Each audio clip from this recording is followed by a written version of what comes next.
ብዙዎቻችሁ ይህንን ቪዲዮ ስትመለከቱ ኤላ ምን ተፈጥሮ ነው? ምንድነው እንዲህ ደስ ያሰኛቸው ልትሉ ትችላላችሁ። የምትገምቱም ሰዎች ትኖራላችሁ። ምን መሰላችሁ? እዚህ ጋር የምትመለከቷቸው አብዛኞቹ ኢትዮጵያውያን ናቸው። አንዳንዶቹ ደግሞ ኤርትራውያን ማለት ነው። በአጠቃላይ ሀበሾች ናቸው። ህይወትን ለማሸነፍ ቤተሰቦቻቸውን ለመርዳት እንዲሁም ራሳቸውን ለመለወጥ ከሀገር የተሰደዱ ናቸው። ታዲያ እነዚህ ስደተኞች ወደ ተለያዩ አውሮፓ ሀገራት እንልካቸዋለን በሚሉ ደላሎች ተታለው እዚህ ቦታ ላይ ከተገኙ በኋላ ነገር ግን እንዳሰቡት ወደ ፈለጉበት ሀገር ያልሄዱና እንደውም በተቃራኒው ካሰቡት ውጪ ሊቢያ በረሃ ላይ ታግተው ከቤተሰቦቻቸው ይሄን ያክል ገንዘብ ካላመጣችሁ ልጆቻችሁን እንገላቸዋለን በማለት ሲሰቃዩ የነበሩ ሰዎች ናቸው። በዛ ሐሩር በረሃ ላይ ሲቃጠሉ ስለነበርና ነፃነት አጥተው ታፍነው ስለነበር አሁን ላይ ፖሊሶች ደርሰውላቸው ከነዛ አጋቾች አስለቅቀዋቸው ነው እዚህ ጋር የምትመለከቱት።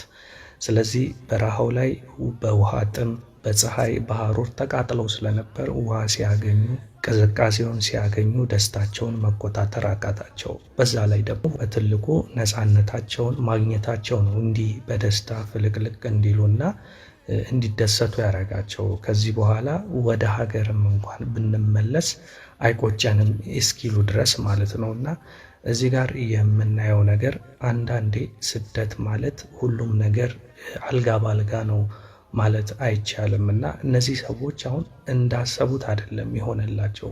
ከዚህ በኋላ ወደ ሀገር ቢመልሷቸውም ደስታቸው ነው። በአንድ በኩል ደግሞ በልጆቹ የማይፈረደው ምንድነው? በዚህ ሰዓት ሀገር ላይ በአንዳንድ አካባቢዎች ላይ ጦርነትም ስላለ እንዲሁም የስራ እጥረት የኑሮ ውድነት ስላለ እነዚህ ሰዎች ህይወትን እናሸንፋለን ብለው ያላቸውን ንብረት የሸጡም አሉ።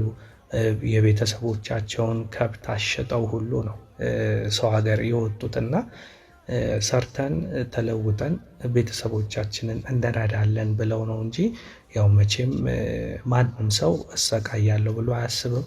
ነገር ግን ሁልጊዜም ያሰብነው ነገር እንዳሰብነው ስለማይሄድ በተለይ በዚህ አጋጣሚ በደላላ የምትሄዱ ሰዎች እንደው ገንዘባችሁን ማውጣታችሁ ካልቀረ በህጋዊ መንገድ ብትሞክሩ መልካም ነው ባይ ነኝ።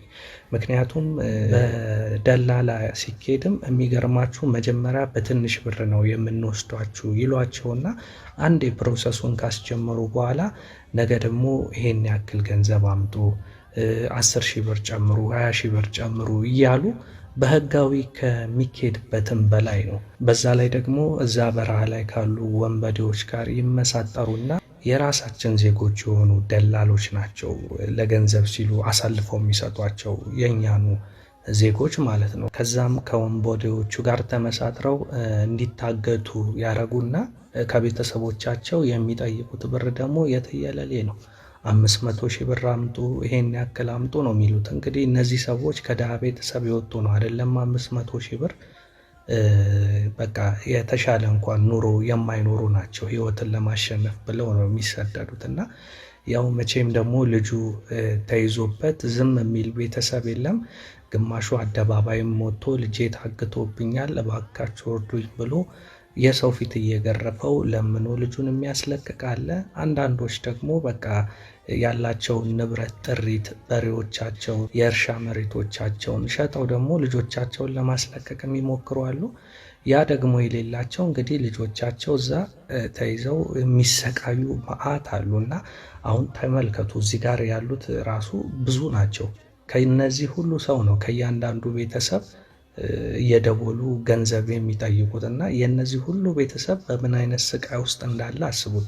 ልጄ ያሳልፍልኛል ብለው የላኩት ሰው ነገር ግን ደግሞ ተይዞ ሌላ ደግሞ እንኳን ሊያሳልፍላቸው ቀርቶ ያላቸውን ጥሪት ሁሉ ያሳጣቸዋልና ከዛ አንፃር እንደው ስደት እንኳን መሄድ ካስፈለገ በተቻላችሁ መጠን በህጋዊ መንገድ ለመሄድ ብትሞክሩ የተሻለ ነው። ዞሮ ዞሮ እንዳልኳችሁ ነው፣ ወጪው ያው ነውና ራሳችሁን በዛ ጠብቁ ላለው በተረፈ እዚህ ጋር የተለቀቃችሁ እህት ወንድሞቼ በሙሉ በሰላም ለሀገራችሁ ያብቃችሁ፣ ወይም ደግሞ በህጋዊ መንገድ እዛ ሌላ እድል እንዲመቻቸላችሁ ፈጣሪ ይርዳችሁ። ከሁሉም በላይ ግን ነፃነታችሁን ስላገኛችሁ እኔ በበኩሌ ደስ ብሎኛል። ውድ ተመልካቾቼም ሀሳብ አስተያየት ካላችሁ ከስር ኮሜንት ላይ ጻፉልኝ። መልካም ጊዜ